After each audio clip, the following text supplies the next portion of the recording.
For 17 years, my husband told me the same thing. We can't afford it. We couldn't take vacations. We couldn't replace our old car. Even when our children needed something, we had to count every dollar. I believed him. I believed we were struggling. Until one night, I opened his laptop and saw an email from a bank. At first, I thought it was just another bill. Then I saw the amount, $85,000. I froze. My husband had a secret account, and when I checked the balance, there was more than $400,000 sitting inside. For years, he had told me we were broke. For years, I had sacrificed everything for our family. But then, I noticed something even stranger. Every transfer from that account was going to the same person, Emily Carter, a woman I had never heard of. I found her address, and the next morning, I went to her house. When she opened the door and saw me, her face went pale. Then she whispered, "You're his wife." I asked her, "Who are you?" She looked at me for a long moment. Then she said, "I'm not his mistress." And what she told me next changed everything I thought I knew about my husband.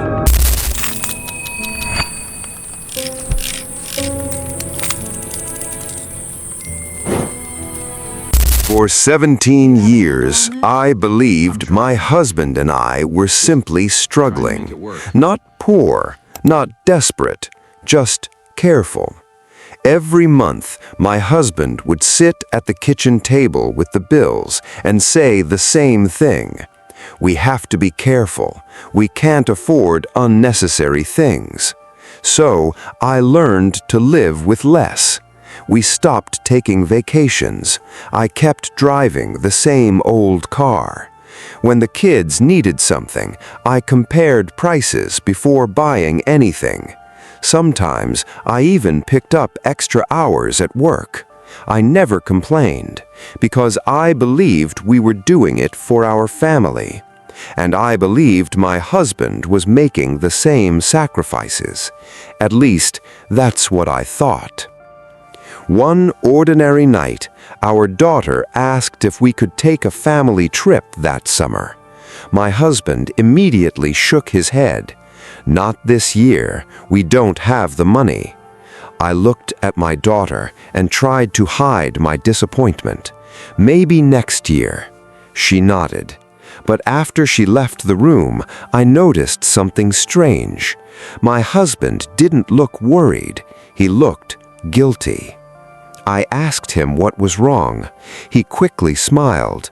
"Nothing. I'm just tired." I believed him. I had no reason not to. For 17 years, I had trusted this man with everything: our home, our children, our future. Then, one ordinary night, everything changed. My husband left his laptop open on the kitchen table. I wasn't looking for anything. I only wanted to close it before going to bed. But an email appeared on the screen. A bank notification. I almost ignored it. Then I saw the amount. My hand froze on the laptop. $85,000. I stared at the screen. Then I whispered to myself, "That's not possible." Because my husband had spent 17 years telling me we couldn't afford anything. I couldn't stop thinking about the number on that screen. $85,000.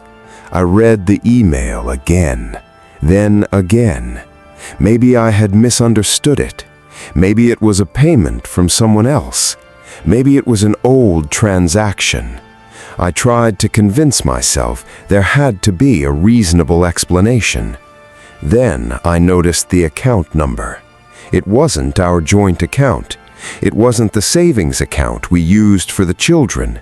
It was an account I had never seen before. I opened the banking notification. My heart started beating faster. The transfer had been completed that morning. $85,000. And beneath it was another line. Available balance, $427,318. I stared at the screen. For years I had believed we were struggling. We had delayed vacations. We had postponed repairs. I had worked extra hours because I thought our family needed the money. And all along, my husband had more than $400,000 sitting in an account I knew nothing about. But the money wasn't the part that frightened me most. It was the transaction history. I scrolled down. There were transfers going back years. $20,000, $35,000, $50,000, again and again, every few months. And every transfer went to the same recipient, Emily Carter. I didn't recognize the name. I searched through my husband's contacts. Nothing. I checked our old family records. Nothing. I searched the name online. Still nothing that made sense.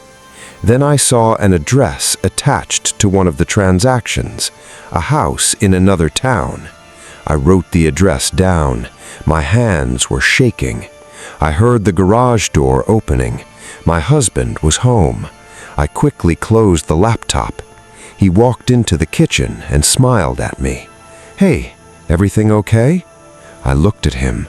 For the first time in 17 years, I didn't know how to answer. I wanted to ask him about the account. I wanted to demand the truth, but something stopped me. If I confronted him now, he could destroy whatever evidence was left. So I smiled. "Yeah, everything's fine." He kissed my forehead and walked upstairs. I waited until I heard the bedroom door close. Then I opened the laptop again. I copied the address and made a decision. The next morning, I was going to find Emily Carter myself. The next morning, I drove to the address I had written down. I didn't know what I expected to find. A mistress, a secret business, another family. Every possibility felt worse than the last. When I arrived, I stayed inside my car for several minutes. The house looked completely ordinary, small, quiet, almost peaceful. I looked at the address again. It matched the one from the bank records. Emily Carter. I got out of the car and walked toward the front door. Before I could knock, the door opened. A woman stood there. She looked to be around my age. She stared at me. Then her expression changed. She knew exactly who I was. "You're his wife." I felt my stomach drop. "How do you know me?" She didn't answer. Instead, she stepped back and quietly said, "You shouldn't be here." I looked past her. There were children's photographs on the wall, a small dining table, and a framed picture of my husband. My heart stopped. He had been here many times for years. I pointed toward the photograph. "Why is my husband in your house?" The woman looked down. Then she sighed. "Because he's been helping me." I almost laughed. "Helping you?" I pulled out the bank statement on my phone. "He's transferred hundreds of thousands of dollars to you." She looked at the screen, then back at me. "You found the account." Those words sent a chill through me. She wasn't surprised. She had been expecting this moment. I stepped closer. "How long has this been happening?" She hesitated. 12 years. 12 years.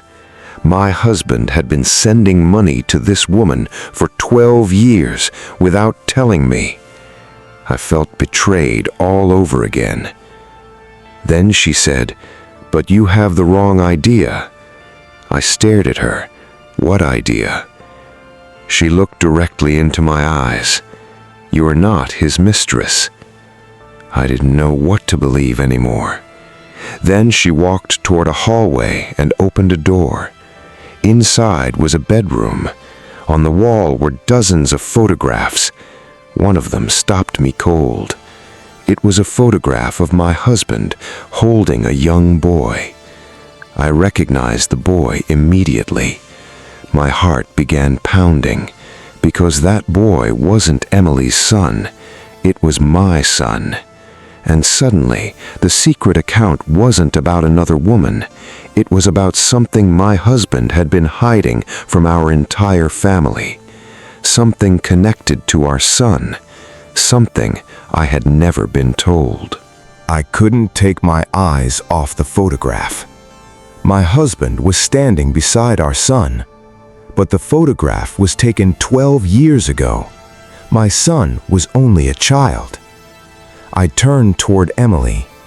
"Why do you have this?" She looked at the photograph for a long moment.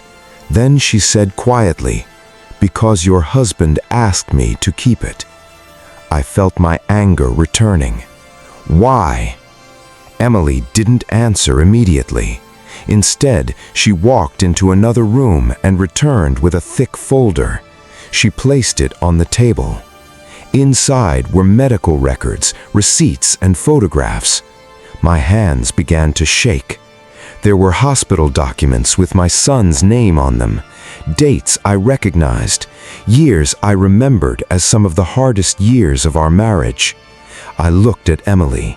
"What is this?" She finally told me the truth. 12 years ago, our son had been diagnosed with a serious condition. My husband had discovered that the treatment our insurance covered wasn't enough. He was terrified. But there was something I hadn't known. The woman standing in front of me wasn't his secret girlfriend.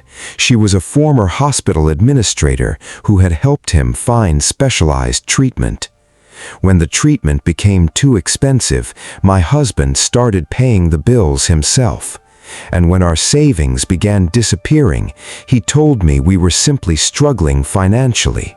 He never told me why. I stared at the documents. But why hide all of this from me? Emily looked at me with sadness. Because he thought you would blame yourself. I couldn't speak.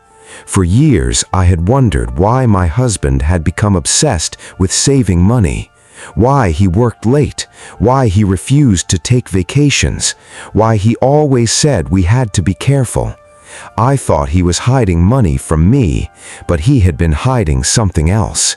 He had been hiding the sacrifices he made for our son. Then I noticed one final document inside the folder, a hospital bill.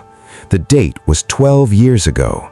The amount was almost exactly what remained in our secret account today. I looked at Emily. "There's still more, isn't it?" She nodded.